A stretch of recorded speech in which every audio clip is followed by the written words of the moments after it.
El miércoles de la sexta semana de Pascua. El evangelio que toque es el de Juan 16, 12 al 15. En aquel tiempo dijo Jesús a sus discípulos: Muchas cosas me quedan por decirles, pero no pueden cargar con ellas por ahora. Cuando venga Él, el Espíritu de la verdad, los guiará hasta la verdad plena. Pues lo que hable no será suyo, hablará de lo que oye y les comunicará lo que está por venir.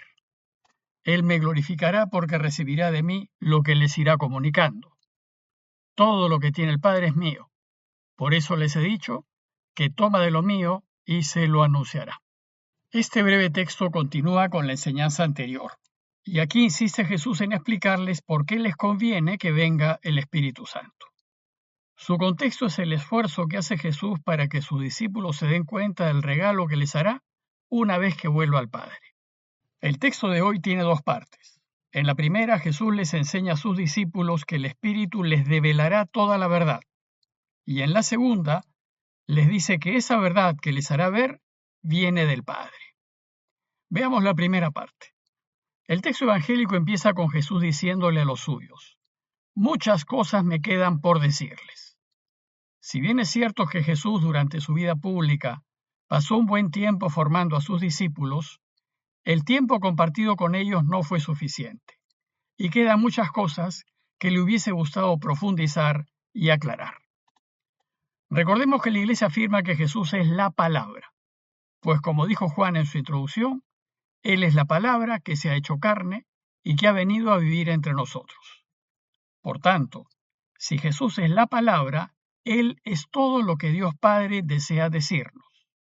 En Él, el Padre nos lo ha revelado todo, y por tanto ya no hay nada más que decir.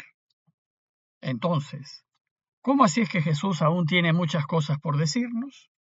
Ciertamente Jesús ya les ha dicho todo lo que el Padre quiere que les diga, pero lo que les ha dicho es de tal densidad, de tal riqueza, de tal profundidad, que hubiese deseado tener más tiempo con ellos para descubrirles toda esa verdad contenida que ya les ha comunicado. Por eso les dice que las cosas que les ha dicho, ustedes no las pueden comprender por ahora. Es decir, ya se las ha dicho, pero ellos aún no las pueden comprender. Por tanto, el problema no es de falta de revelación, sino de comprensión y entendimiento por parte de los discípulos. Y Jesús desearía más tiempo para poder explicarles, de manera que puedan entender todas sus enseñanzas. Esta primera parte concluye diciéndoles: Cuando venga Él, el Espíritu de la verdad, los guiará hasta la verdad plena.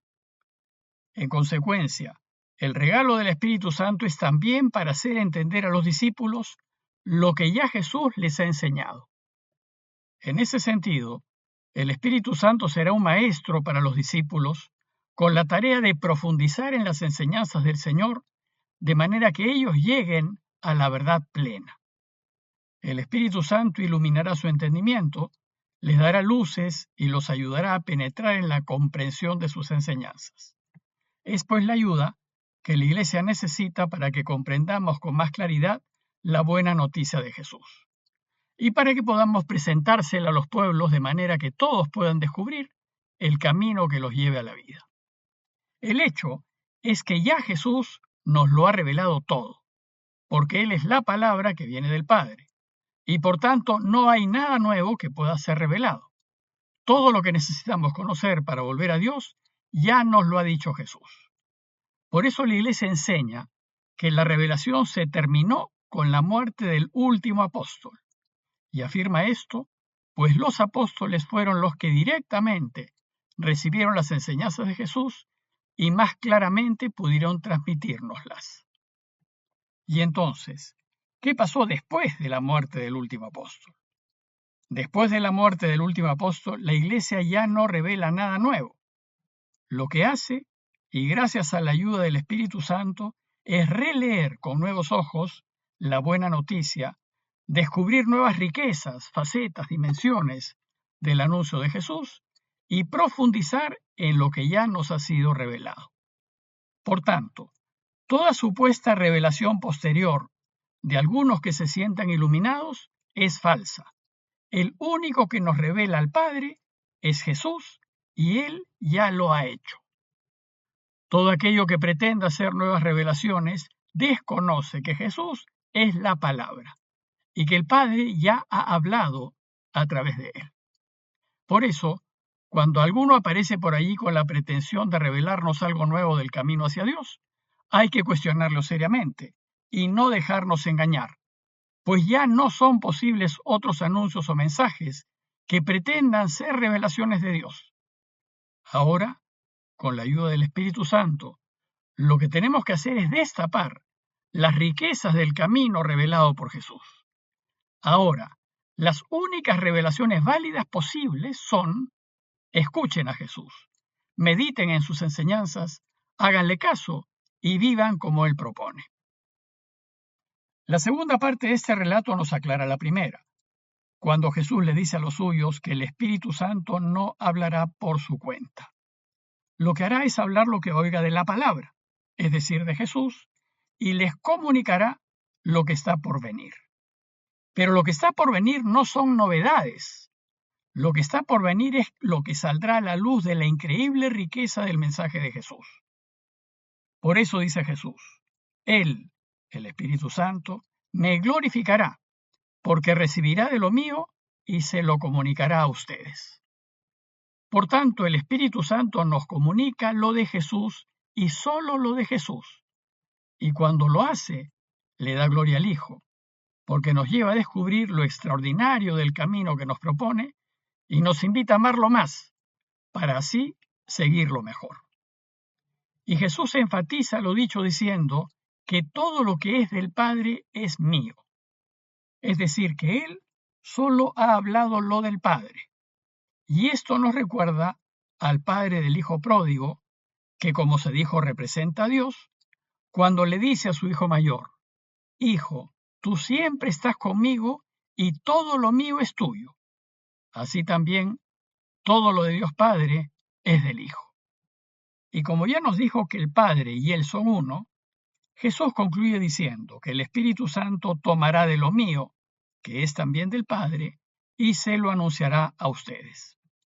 Por tanto, lo que ha hecho la Iglesia a través de los siglos no ha sido inventar novedades, sino guiada por el Espíritu Santo ha develado las riquezas del mensaje de Jesús, proponiéndoselas al mundo según las personas, los tiempos y los lugares. Y aún hoy, el Espíritu Santo nos ayuda a descubrir nuevas riquezas del mensaje de Jesús y hace que el Evangelio siempre se mantenga fresco y sea apropiado para todos los tiempos y personas. La Iglesia se pronuncia en este sentido y de manera particular cuando se reúne en concilio, en asamblea, para aclarar y definir las enseñanzas de Jesús. Por ejemplo, en el año 49, menos de 20 años después de la muerte de Jesús, tuvo lugar una importante reunión que se conoce como el Concilio de Jerusalén.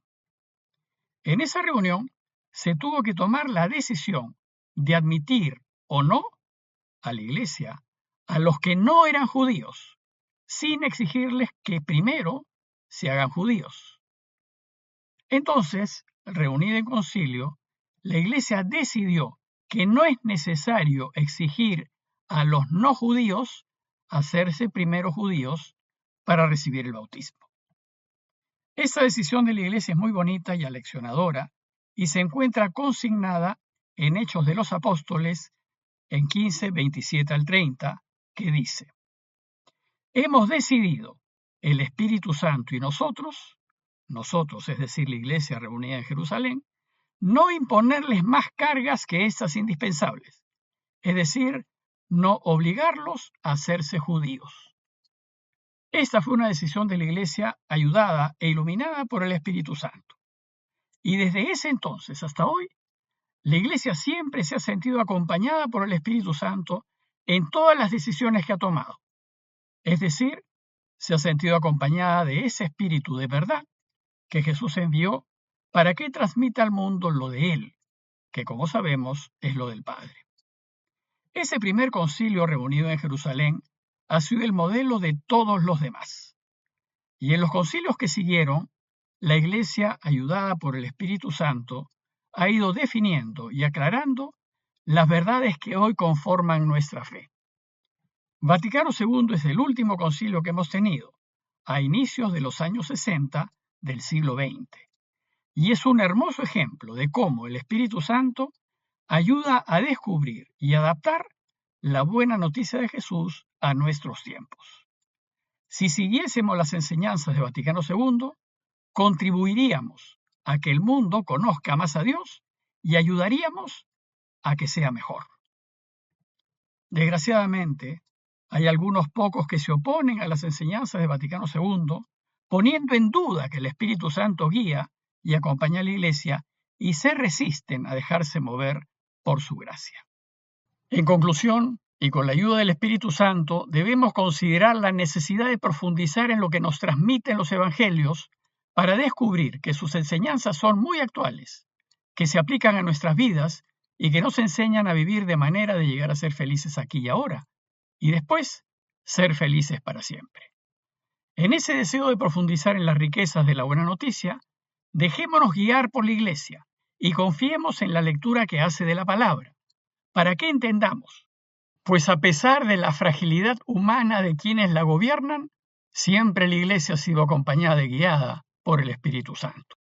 Pidámosle a Dios su gracia para desear profundizar en el mensaje de Jesús y su ayuda para que nos dejemos cuestionar por el Espíritu Santo y seamos capaces de dejar de lado ideas preconcebidas, creencias y falsos apoyos y nos dejemos guiar hacia la verdad total. Parroquia de Fátima, Miraflores, Lima.